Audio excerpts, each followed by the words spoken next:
Good morning, Tahmina Khan is here in TK Maths S1. In today's video, we will see the concept of vectors, which is a part of the syllabus of Additional Mathematics O-Level. I have made two videos on the explanation of the concepts, and after that there are 3-4 videos on the challenging question of past paper so that you can make connection or relations. So let's begin with this video, and you will find the link of all those on my website address or on my blog address, which is this one here. Okay, so according to the syllabus, you need to have the knowledge of the form of the vector, which is called column vector.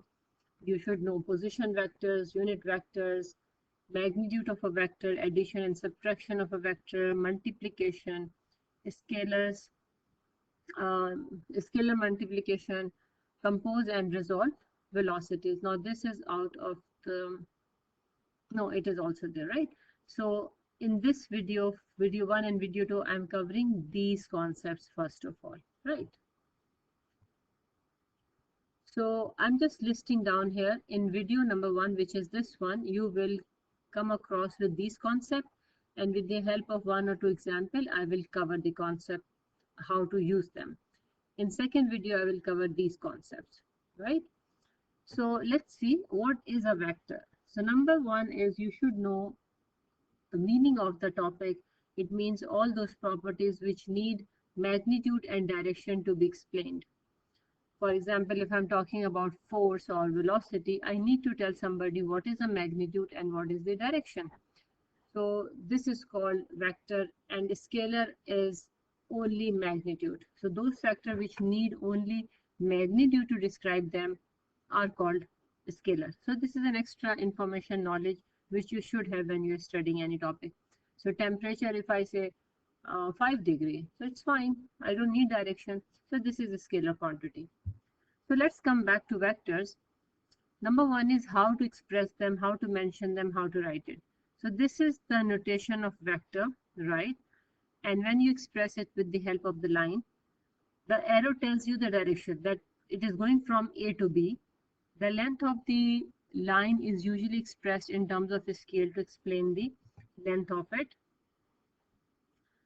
And this is called tail, from where it is starting, and where it is ending is called head, because we will see the head-tail rule also. So when somebody uses the word head or tail of the vector, you should understand that tail is the starting point and head is the ending point. Okay, and it is mentioned like this. If you write only this, it means distance, and this you studied in coordinate geometry. So please be very careful about the two notations. Now after that, let's see equal vectors first, just hiding so that you do not get distracted. So if you look at this parallelogram, right, P, Q, R, S, vectors are equal if their directions are same and their magnitude are same. If they both are not same, then vectors are not called equal vectors. So for in this example, I can say SR is equals to PQ. PS is equals to QR, because in the parallelogram, opposite lines have same magnitude and direction because they are parallel, so the direction is same. So they are called equal vector. Why we have written minus sign here? This is called a negative vector. When you write in the opposite direction, for example, PS is going upward, RQ is downward. So when it is 180-degree change in the direction, means exactly opposite, then we express it with minus sign. So I can say RQ is equals to minus PS, or SR is equals to minus QP. So these are called negative vectors. Now what is addition of vectors? Suppose I have this vector PQ, right? I have it separately, and I have a vector QR. Now since Q is common in both, it means if I join them, right? If I join them, so suppose this is my PQ, and for QR, join it here. So this is called addition of vector, means you are joining the head of one vector with the tail of the other vector. Because for PQ, this is the tail and this is the head. For QR, this is the tail and this is the head. So you are joining head of PQ with the tail of QR. And this starting point and this end point is called your resultant vector, right? So you have seen here how it is written PQ plus QR is equals to PR. You need to read or solve question using the diagrams. I have taken an example of that type, and sometimes only column vector. I have taken example of both. So this is called addition of vector. So writing vector in this form is a column vector form. So for example, I have a vector here which is 2, 3, right? Then this point OA means 2 unit to the right and 3 unit up. When it is written in this form, this point I can write in the coordinate column vector form like this. This simply means from the starting point you are going 2 units to the right. Why right? Because it is plus. If I will have minus sign here, then wherever I am, I will go 2 unit left.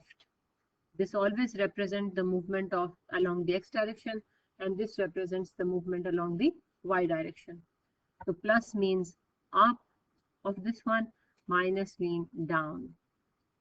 Now when we say base vector, actually I represent along the x-axis, j represent along the y-axis. So if this is my xy axis, so I vector will be 1 unit here and no unit up and down. So this is called 1, 0, vector I. J means you have gone no unit left, right, but 1 unit up. So this is called base vector I and j, right? Let's take an example here after this. Now magnitude of vector means the size of it. So for example, if I take a vector 2, 3 and I want to know its size, 2, 3 mean, suppose I'm starting from O, 2 unit here, 3 unit here. So this is called, or this length is the magnitude of a vector, and it is represented by modulus sign. Now how do you find it? Of course, very obvious from here that it will be Pythagoras theorem. This is square plus this is square and under the root. So you don't need to draw diagram, you just need to understand that whenever you have given a column vector and you have to find the modulus of the vector, square them and add them and put them under the square root sign. And that is because of Pythagoras theorem. Now scalar multiplication, whatever vector is given to you, you can multiply all the elements of it by any scalar whatever is given to you. So let's see this example in the this explanation in the example. Now, if you look at this question, 2 vectors are given to you. A is 3, 4 and B is 5, 12. You have to find out 3A plus 2B. It means this 3 will multiply by the elements of vector A. See here, 3A plus 2B. In place of A, I'm writing this vector, and in place of B, I'm writing this vector. And I got it. Simply 3 3s are 9, 3 4s are 12, 2 5s are 10, 2 12s are 24. After that, you will add up x with x, so 9 plus 10 is 19, and 24 plus 12 is 36. So this is your vector, resultant vector of 3A plus 2B. This symbol means I am interested in the magnitude of A. I told you the technique is square each one of them, add them and take under root like this. Similarly, modulus of B also you can calculate and it is done here. So you have seen how to find out the modulus of the vector, how to write in the column vector form, how to do scalar multiplication of the vector, and these were the terms we had to see and how to express it or represent it. So in the next video, we will see the remaining concepts of the topic. Thank you very much for watching. You will find the link in the description below or on my website address or blog address. So please press like and subscribe button, Share it with your friends if you think it is useful. Take care. Allah Hafiz.